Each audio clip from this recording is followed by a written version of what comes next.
¿Qué pasa? Aquí Carfan, un nuevo vídeo del canal, en el cual pues voy a hacer algo especial. La verdad me apetecía hacer este vídeo porque es un tema que estos últimos días pues ha causado sensación dentro de la Fórmula 1, y aunque no tengo mucha idea ni de aerodinámica, ni de física, ni de mecánica, como es un tema que me gusta y la verdad me parece algo muy interesante, pues lo voy a intentar explicar. Les voy a intentar hablar del llamado porpoising. ¿Por qué se produce y qué efectos pues puede tener? A ver, antes que nada debéis entender pues que del año pasado a este pues ha habido un importante cambio de reglamento con coches pues mucho más simples aerodinámicamente. Como podéis ver, este coche está basado en este nuevo reglamento, lo desbloqueé hace poco y me parece una pasada. Como podéis ver, la aerodinámica es mucho más simplificada, no tiene tantos apéndices, ni aletines, ni boards, ni ningún tipo de estructura. La parte sí más visible del coche no tiene nada. De hecho, tiene... La única cosa nueva que no tiene el otro, o sea, es estos mini alerones que llegan hasta las ruedas, que son como una especie de... que no sé cómo decirlo, que cubren un poco las ruedas. A mí la verdad me gustan bastante. Y a ver, aquí la diferencia masiva de estos coches es el hecho de cómo se genera la aerodinámica. De hecho, podéis ver, si lo enfoca por aquí, ahí está, se ve, bueno, tiene unas entradas de aire mucho más grandes. Ahí se verá, efectivamente, ahí se ve la entrada de aire, que es mucho más amplia, mucho más grande. ¿Y esto por qué es? Porque el coche genera la aerodinámica a partir del efecto suelo. ¿Y esto qué diferencia tiene respecto de la anterior normativa, del anterior reglamento? Pues bueno, lo voy a explicar. A ver, básicamente la anterior normativa, todos esos apéndices, aletines, etcétera, estaban puestos para que, digamos, el aire que circula por el coche, ya que obviamente a altas velocidades pues se genera esa corriente de aire, circule de una manera que ayude al piloto a tener más agarre, que el coche tenga más agarre, más aerodinámica, más apoyo aerodinámico para tener más velocidad de paso por curva y mejores prestaciones en general. Que vaya más rápido para que nos entendamos. Entonces, lo que pasa aquí es que este aire, o sea, el piloto que se no tiene a nadie delante, pues le viene bien. Porque sí, es más aerodinámica, mucho mejor para él. Pero si tiene a un piloto detrás, el problema es que ese piloto, o sea, cuando el aire sale del coche, es un aire muy turbulento, muy desordenado, que le causa turbulencias, es decir, impide que el coche de detrás se pueda acercar, impide adelantamientos y por tanto impide batallas en pista. Entonces la FIA ha dicho, vale, ¿cómo podemos solucionar ese problema? Pues han diseñado un reglamento técnico en el cual los coches sean mucho más simples aerodinámicamente, como ya os he explicado antes. Ya habéis podido comprobar. A mí la verdad me gusta mucho esta iniciativa. Y esto se hace para que los coches, pues eso, sean más iguales. Bueno, más iguales porque es un nuevo reglamento, pero bueno, vamos, que haya más batalla en pista, que haya más emoción, que haya más lucha, más competitividad. Entonces lo que pasa con este reglamento es que la aerodinámica, en lugar de generarse por todos esos elementos, se genera por el llamado efecto suelo. Y este efecto suelo ya estuvo presente en la Fórmula 1 en los años 70 y 80, hasta que lo prohibieron por numerosos accidentes provocados por cómo funciona este efecto. Bueno, pues entonces la pregunta es, ¿cómo funciona este efecto? Pues lo voy a explicar ahora. A ver, aviso, pues como ya he dicho al principio, pero lo vuelvo a decir ahora, que yo no tengo ni idea de física, mecánica, aerodinámica, pero como la Fórmula 1 me apasiona y a mí es una cosa que me flipa, o sea, la cantidad de... Porque es que la Fórmula 1 al fin y al cabo es una grandísima obra de ingeniería en la cual intervienen las leyes de la física. O sea, es la ley de la física, es la física. Entonces, pues, lo que voy a intentar es explicar, la aerodinámica, el efecto suelo, cómo funciona, y el porpoising, por qué se produce y qué efectos pues puede tener para el piloto. Bueno, pues a ver, el problema aquí radica en básicamente que, a ver, el efecto suelo se basa en que, como ya he dicho antes, las entradas de aire son mucho más grandes. ¿Por qué? Porque el fondo plano del coche, a ver, el año pasado y los años anteriores el fondo plano era plano, como su propio nombre indica, pero bueno, y tenía también la plancha esta de madera, que este año la siguen teniendo por no sé qué de seguridad, no sé muy bien por qué la plancha de madera, pero bueno, el caso es que sí era plano. Pero este año no, este año el fondo plano tiene forma de ala. ¿Para qué? Para que se pueda llevar a cabo el efecto suelo en el coche. Entonces, ¿qué es lo que pasa? Pues que el aire entra por las entradas de aire ahí en la parte delantera del coche al fondo plano. Entonces, digamos, es que una zona de baja presión, no hay mucha presión, y entonces el aire sube y se adhiere al fondo plano del monoplaza.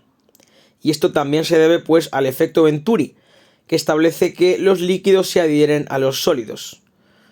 Y el aire pues se comporta como un fluido, entonces pues efectivamente el aire cumple esta regla y por eso también el aire se adhiere al fondo plano del coche. Entonces, ¿qué pasa? Que al adherirse al fondo plano pues se genera una presión, una compresión, o sea, el aire hay una presión, se empieza a comprimir el aire.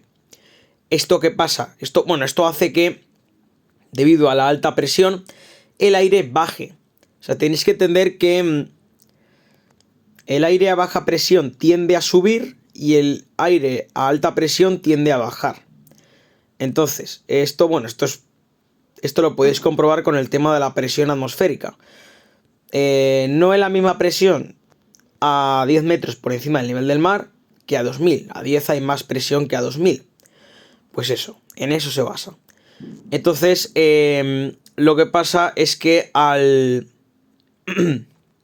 haber alta presión, pues digamos baja.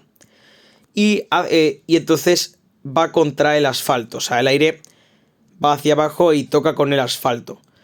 Esto hace que el coche, o sea, el aire que está atrapado, sellado en el fondo, la parte baja del coche, en el fondo plano, que está tocando el suelo, hace que el coche se comprima, se pegue contra el suelo, y esto es lo que les da la gran cantidad de aerodinámica que tienen estos coches, que es una auténtica barbaridad. Aquí hay un problema, que es que a más velocidad hay más compresión y por tanto mayor presión y el aire va cada vez más para abajo. Y hay un momento pues que el difusor pues colapsa, o sea, ya el aire se empieza a escapar y esto hace que al haber menos presión pues el aire suba y vuelva a adherirse al fondo plano. Esto quiere decir que el proceso comienza de nuevo. Entonces, el fondo plano, el proceso comienza de nuevo y esto en mitad de una recta, o sea, como he dicho antes, a más velocidad, más presión, o sea, más compresión. Si por ejemplo tú vas a 320, que era lo que cogían en las rectas en los test de Bahrein, 315, 320, y te ocurre esto de que el difusor se sobrecarga y el aire comienza a salir, pero al mismo tiempo el proceso nunca se detiene, ya que siempre va a haber aire en la parte de arriba, o sea, en la parte de arriba de todo el sistema, es decir, en el fondo, pegado al fondo plano del coche, y por tanto el proceso siempre se va a poder hacer, entonces se produce el denominado porpoising, que es que debido a esta sobrecarga de aire el coche empieza a botar, arriba abajo empieza a botar, y esto pues puede ser muy peligroso, ya que genera unas vibraciones brutales en el coche, la suspensión también sufre muchos daños. Y luego también pues las vibraciones se transmiten al cockpit y por consecuente al casco. ¿Esto qué es lo que hace? Pues que el casco pues bote, que vibre, y eso hace pues que la cabeza del piloto se mueva. Y eso pues puede provocar cosas como por ejemplo conmoción cerebral, mareos, y eso pues digamos que no es para nada beneficioso para cualquiera que esté corriendo. Entonces ese es el problema que hay con el porpoising y el efecto suelo. A ver, yo la verdad espero que no se altere mucho esta normativa, más allá de el hecho de que sí, hay que solucionar el porpoising, pero que por favor no se altere, porque es un concepto muy novedoso que puede hacer regresar la emoción a la Fórmula 1. Y es algo que de verdad espero que suceda, que haya más emoción. Entonces, pues esos son los efectos que puede provocar el porpoising. Y a ver, los equipos más o menos están solucionándolo, ya están trabajando.